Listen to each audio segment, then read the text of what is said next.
Hi, my name is Marvin. Today I will be talking about Black history. I chose this as my topic because Black history has been fighting for a really long time to get equal rights. In the years of 1857, the Dred Scott versus Sanford decision was held to not give rights for African Americans to be U.S. citizens, whether freed or enslaved. But that all changed when the 14th Amendment was created. It gave rights to every person born in the United States. It gave a direct response to former slaves. The 14th Amendment was determined by the Supreme Court and by a man named Wong Kim Ark. Wong Kim Ark was born in San Francisco to Chinese parents who were subjects of the Emperor of China, but had determined a permanent home and place in the United States. The court case arose when Wong Kim Ark was denied re-entry into the United States after a trip abroad, under the laws that restricted Chinese immigration at the time. The Supreme Court's decision have approved Wong Kim Ark's citizenship by birth, incorporating the jurisdictional clause as stating that anyone born in America, not including children of foreign diplomats or enemy soldiers, is subject to the U.S. jurisdiction and is an American citizen. Years before all this happened, Harriet Tubman was born to slavery in the year 1820. When she was 29, she started doing 13 missions to free enslaved Africans. At the end of her missions, she had managed to rescue over 70 enslaved peoples, including her relatives. During her rescue trips, she had assisted so many people she got the nickname Moses. While Tubman wanted to end slavery, she coordinated with abolitionists while the Civil War was active. Tubman played the role of the nurse and spy for the Union. She had continued to fight for equality and justice by speaking out against prejudice and supporting women's suffrage. Harriet Tubman's contributions had led her a momentous life that has made the world a better place.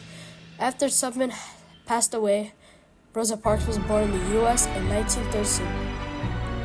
Later in life, by the time Parks had reached age 19, she had married a barber and civil rights activist, Raymond Parks.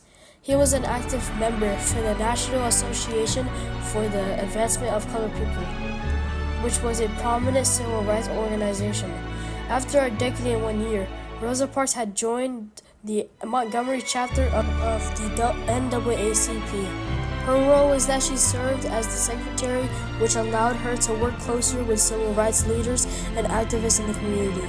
Then, after another decade and 2 years, Rosa Parks had refused to give up her seat to a white citizen on a segregated bus in Montgomery, Alabama, 1955. During the same year, she had got arrested for violating a city law requiring racial segregation of public buses. The news of Rosa Parks' arrest spread quickly through the African American community in Montgomery. In response, local leaders and activists like Dr. Martin Luther King Jr. organized the Montgomery bus boycott. Then, in the year 1956, the Supreme Court had ruled in Browder v.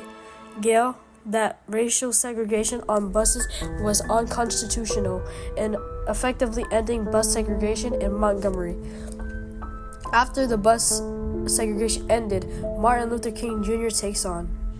Martin Luther King Jr. was born in 1929. At the age of 15, King enrolls at Morehouse College after passing the entrance exam in 1944.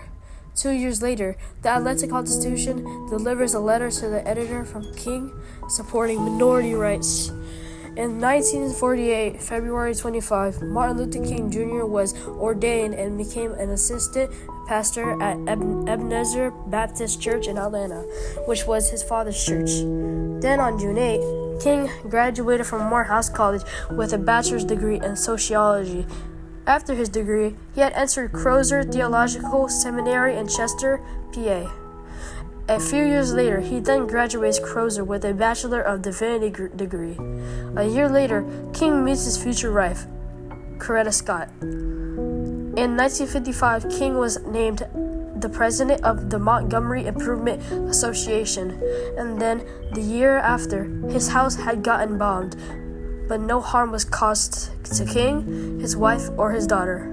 King was then named the chairman of what becomes Southern Christian Leadership Conference, SCLC.